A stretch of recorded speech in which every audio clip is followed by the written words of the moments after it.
माजी के अंदर इजराइल ने कभी अपना ऑपरेशन बंद नहीं किया जब तक वो अपने टारगेट अचीव ना कर ले। आपके ट्वीट, ये लौंडे लपाड़ों को मेरा मशवरा दे, ट्वीटों के साथ दुनिया नहीं चल रही मेरे बच्चे। ये कहां का इस्लाम है जो आपको इजाजत दे कि आप मासूम लोगों को जाके, निहत्थे लोगों को जाके मारे? आप, ये इस्लाम इजाजत देता है? मैं जिस मजहब पे बिलीव करता हूं वो हालते जंग में कहता है कि आपने सब्ज दरख्त भी नहीं काटना, ग्रीन ट्री भी नहीं काटना आपने। ये किस किस्म का इस्लाम आप लेके प्रचार कर रहे हैं भैया? ये कौन सा जिहाद, ये किस किस्म की ये सारी बातें कर रहे हो?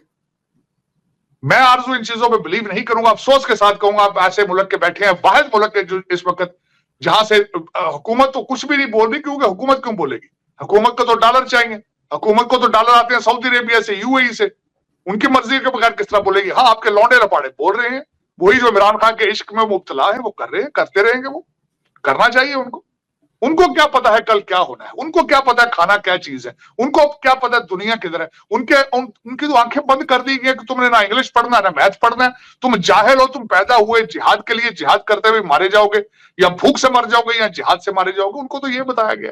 ठीक है, करने दो उनको। जय हिंद दोस्तों। इजराइल और हमास के बीच में सादन गाजा के अंदर अभी भी क्लैशेस चल रहे हैं। काफी कुछ तोड़फोड़ देखने को मिल रही है।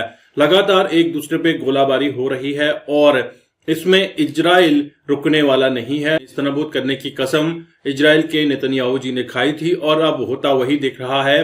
हालांकि बीच में इजराइल और हमास टॉक की बात चल रही थी, लेकिन अब इजराइल हमास का पूरा खात्मा करने में तुला हुआ है और साथ ही साथ अभी सदन गाजा के अंदर काफी ज्यादा क्लैशेस के गूंज सुनाई दे रही है और इसमें काफी ज्यादा नुकसान सदन गाजा के अंदर होता हुआ दिख रहा है। तो दोस्तों, सबसे इंपॉर्टेंट यह है कि हमास के लड़ाके इतने दिनों से लड़ाई लड़ रहे हैं, लेकिन अभी तक इजराइल के साथ उन्होंने अपने घुटने नहीं टेके हैं। अब बात यह आती है कि इजराइल और हमास के बीच युद्ध में गाजा के लोग, फिलिस्तीन के लोग काफी बुरी तरीके से खत्म होते हुए दिख रहे हैं और दूसरे देशों में बोले तो बॉर्डर कंट्रीज में जाकर पनाह लेने की कोशिश कर रहे हैं। लेकिन हमास के लोगों ने जो कुकृत्य किया है, मानवता का जो सबसे बड़ा कुकृत्य हमास के लोगों ने किया है, साथ ही साथ हमास के लोगों ने इस्लाम को जिस तरह से बेइज्जत किया है, उसे यही लगता है कि हमास का सफाया होना चाहिए।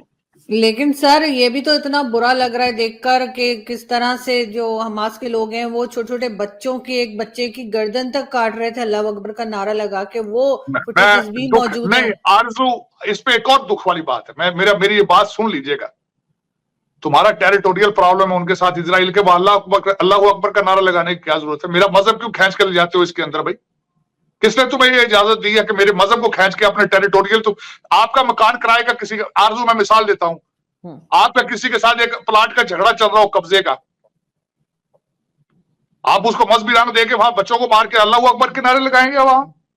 मेरे मजहब को क्यों उसमें डाल रहे हो भाई तुम? किसने तुम्हें इजाजत दी है ये कि खवातीन के साथ बदतमीजी करके, तमाशे करके अल्लाह अकबर के नारे लगाओ? मैं कंडेम करूंगा इस चीज को। बिल्कुल ये इस्लाम है ही नहीं है, मैं समझता हूं। एक तो मुझे सबसे बड़ा दुख है कि आपने इस्लाम को हमेशा अपनी मर्जी में उसको ढाल के उसके ऊपर कारोबार किया है। एक तो मुझे इस चीज का दुख है, और दूसरा फिर आज आप वहां पे अल्लाह अकबर के नारे लगा रहे हैं। आप मेरे मजहब को उसमें डाल रहे हो। आप, how dare you do that? I condemn that. बिल्कुल कंडेम करूंगा आरजू, ये बिल्कुल सख्त ज्यादती की, ये जो भी कर रहे हैं गलत कर रहे हैं। तुम्हारा टेरिटोरियल प्रॉब्लम है भाई। पहले आपने प्लाट बेचे थे उनको, वो प्लाटों के ऊपर आप घर बना रहे हैं, आप कहते हो हमने दोबारा कब्जा लेना है। आपका प्लाटों का प्रॉब्लम है भाई। इसको मेरे मजहब पे ना डालो, इसके अंदर। मैं इसको बिल्कुल इसको रिजेक्ट करूंगा। सर इन्होंने बेचा है, सर लोग यही कह रहे हैं, इन्होंने खुद जमीन बेची थी और अब यहाँ पे दोबारा ये वही ड्रामा कर रहे हैं। दुनिया को पता है फलस्तीनियों के जिस तरीके से ये करप्ट है लोग। आज इस्लाम का आप बात कर रहे हैं, आपका मिडल ईस्ट तो इकट्ठा नहीं है किसी चीज में। आपको पता है जिनकी अंदर की इनकी लड़ाइयां हैं, इनके मुल्कों के हालात देखें आप जैसे मेरे जैसे लोग जाते हैं, हमें तो मस्कीन और गरीब कहते हैं, ये रफीक कहते हैं। और ये मेरे पाकिस्तानी लौंडे लपाड़े इस्लाम को समझने की बजाय, इनको पता ही नहीं इस्लाम क्या है। इनको तो फॉरेन रिलीजन है, पता ही नहीं है इस्लाम क्या चीज है भाई। और पहले इस्लाम के फंडामेंटल सीखो यार, खुदा का नाम है। फिलॉसफी देखो इस्लाम क्या है। और दूसरा सबसे बड़ी बात यह है कि दुनिया का हर मजहब एक प्यार का प्रचार कर रहा है। अगर प्यार करने की सलाहियत नहीं रखते हो तो ये मजहब के काम में ना जाया करो। आरजू सबसे बड़ी एक और आज मेरा बिलीफ है, मैं पहले पैदा इंसान हुआ था, उसके बाद मुझे मजहब और नाम दिया गया है। अगर मुझे इंसानियत का कोई शर्म लिहाज नहीं है तो forget about it, whatever you are, you Christian, Jew, whatever, Hindu, Muslim और सिख, जो कुछ भी हो, मेरी नजर में आप जीरो और रिगार्डलेस। लेकिन आरजू मैं इस पे आज अपना खास कर ये मैं बताना चाह रहा था, इसमें यकीन कीजिए, मैं आज मेरी बात आप रिकॉर्ड पे ये कर लें, इसमें आज जिस तरह भी इन्होंने किया है इसमें नुकसान मुसलमानों को ही होगा, क्योंकि ये ना तैयार है, ना एजुकेशन वाइज, ना टेक्नोलॉजी वाइज, ना अकल वाइज, किसी चीज में भी तैयार नहीं है। और ये मरवाएंगे अब इसको, इनका कारोबार है भाई, हमास का तो कारोबार है। मारे इसमें कौन जाएंगे, इनोसेंट बच्चे मारे जाएंगे। सर ये तो टेररिस्ट ऑर्गेनाइजेशन है हमास, तो कई लोगों का कहना है नहीं यार, तो मैं इस पे मेरा मतलब नहीं, मैं इस पे क्या आपको बताऊं, दुख है, अफसोस है, दुख है और अफसोस है, और मैं क्या इसके, मैं तो कहता हूं दुनिया के अंदर मैं जो जिस चीज पे बिलीव, मेरा आरजू कि दुनिया की हर जान कीमती है, हर जान कीमती। बिल्कुल। कोई भी जो जिंदा शख्स है, क्या कह रही है जी, जिंदा जो भी कोई जिंदा शख्स है, किसी का बच्चा है, किसी का भाई, किसी का शोहर है, किसी की बीवी है, उसको मारना और फिर कहना कि उसके ऊपर नारे लगाने इस्लाम के, फिर दुख है मुझे। मैं इस तरह नहीं होना चाहिए। ये दुनिया का कोई मजहब इस वक्त जो है दुनिया का, मैं समझता हूं कि if your religion is preaching this hatred and barbarianism, you need to change your religion, you need to find some religion where the peace is, जहां अमन का प्रचार हो। किस तरह हो सकता है कि सारा दिन हम कहते हैं अस्सलाम वालेकुम, सलामती की दुआएं दे रहे हैं, फिर साथ ही उनको मारना, कैसी बात है? ये गलत बात है। सर वैसे कुछ लोगों का ये भी कहना है कि ये हमास के लोग जो है ये नहीं चाहते थे या नहीं चाहते हैं कि सऊदी अरब और इजराइल जो है वो नजदीक आए, या उनका आपस में जो सऊदी अरब ने कहा था कि हम तस्लीम करने जा रहे हैं, वो चीज प्रोटेस्ट कर लेते, कर रहे हैं। आरजू प्रोटेस्ट कर लेते, बाहर निकलते, सड़कें ब्लॉक कर देते, एयरपोर्ट ब्लॉक कर लेते, एहतजाज करते, भूख हड़तालें कर लेते, एहतजाज करते, यूनाइटेड नेशंस के सामने आ जाते, कुछ कर ले, पॉलिटिकल कर लेते। इस तरह तो नहीं ना कि लोगों को मारना चाह के, यार 900 इजरायली मार दिया आपने, कैसे बातें कर रहे? वो कीमती लोग थे जिनको मारा आपने, अब जब आपके मरेंगे वो भी कीमती होंगे। वो ठीक है, मैं बिल्कुल मुझे पता है जो आप बात कर रहे हैं कि जो सऊदी और जो इस वक्त प्लान चल रहा था सऊदी अरेबिया को, इजराइल को, उसको डिरेल करना था, उनका ऑब्जेक्टिव यही था, लेकिन कोई और तरीका निकालते ना भाई। आरजू ये तरीके और भी हजार हैं यार, मुझे ये बताएं। मैं फिर लोग बातें करेंगे यार मेरे खिलाफ बात कर, मैं गांधी जी का प्रमोटर भी हूं, उनको मानने वाला भी हूं, उनका फैन भी हूं यार। आज से इतना अरसा पहले उन्होंने नॉन वायलेंस मूवमेंट दी थी, उनके प्रचार के ऊपर यहां पे डॉक्टर मार्टिन लूथर किंग ने नोबेल प्राइज ले लिया था यार। लोग एहतजाज करते हैं वो भी सिविलाइज तरीके से। और मैं यहां ये भी बताना चाहूंगा, गांधी जी की पिक्चर आप देखते हो, गलत कर, वो भी उन्हीं लॉ स्कूलों से पढ़ा हुआ था जहां से दूसरे जिना और दूसरे लोग पढ़े थे। फिर लोग कहते हैं यार तुम गांधी जी की, पता नहीं आजकल तो लोग फिर गांधी जी को नहीं, मैं उनका बहुत बड़ा भगत हूं, उनका मैं सब प्रमोटर हूं, उनको मैं अपना लीडर समझता हूं, क्योंकि वो हमेशा सबसे बड़ी उनकी मौत का कारण भी यही बना था कि उनका to represent everybody in India, मैं समझता हूं। तो गांधी वाज अ ह्यूज, लेकिन उनकी जो एक चीज है नॉन वायलेंस, एहतजाज करो, नॉन वायलेंस एहतजाज। सर आपको पूरी दुनिया में कहीं कोई मुसलमान ऐसे नजर आते हैं जो वायलेंस ना करते हो, जो इस तरह का मार काट और खून ना बहाते हो?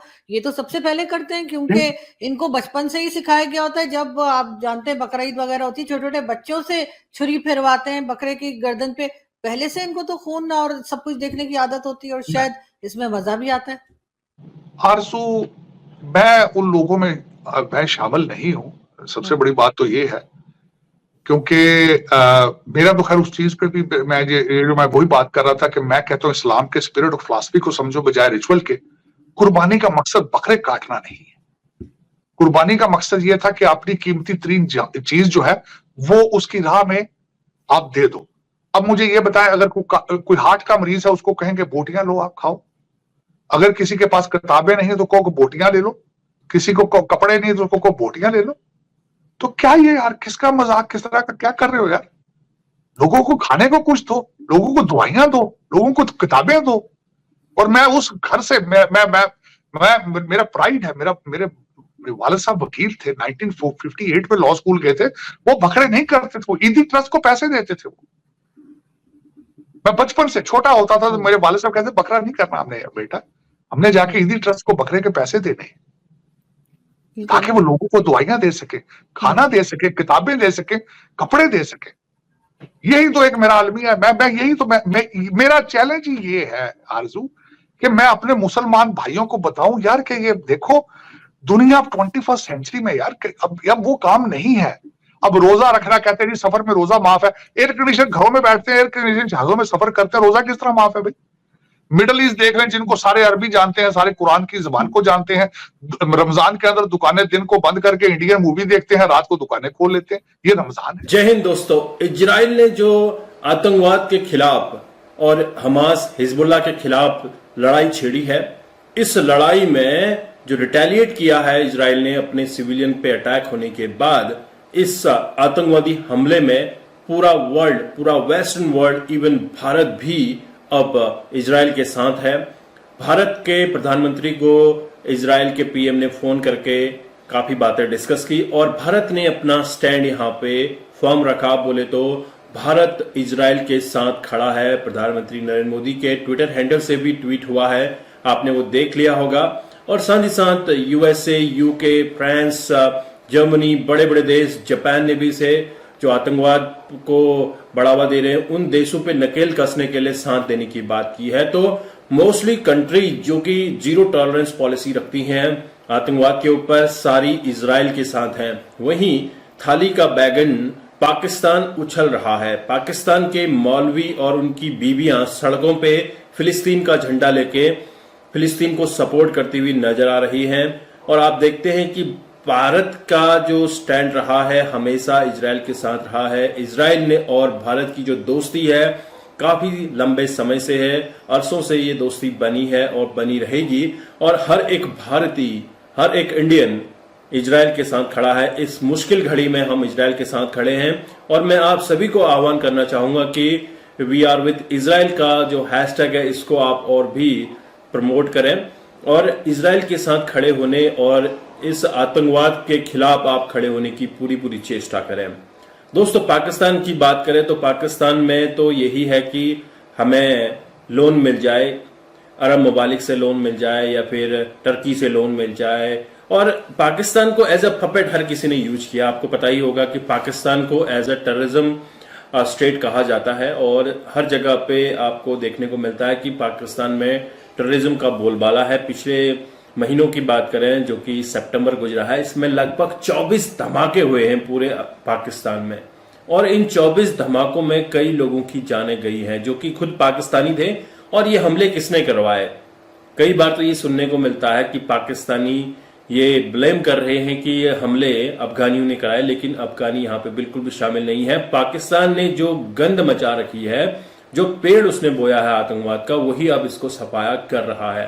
तो पाकिस्तान का नामो निशान इस धरती से मिटने वाला है, क्योंकि पाकिस्तान में जिस तरह का जिहादी माइंडसेट है वही अब आपको होते हुए देखने को मिलेगा, जैसा अब इजराइल हमास के साथ कर रहा है। और भारत से तो पंगा लेने की बात दूर की है, अगर भारत के साथ इसने उंगली भी कर दी तो भारत इन्हें मुंह तोड़ जवाब दे देगा। पाकिस्तान के यूएन जो रिप्रेजेंटेटिव हैं उन्होंने फिलिस्तीन के साथ होने की बात भी की। आई होप आपको यह वीडियो काफी पसंद आया। अगर आपके माइंड में कोई भी क्वेरीज हो कमेंट जरूर कीजिएगा। साथ ही साथ इजराइल के साथ स्टैंड आउट होने के लिए आप जरूर कमेंट कीजिए। तो मिलता हूं अगले वीडियो में, तब तक के लिए थैंक यू। जय हिंद, जय भारत।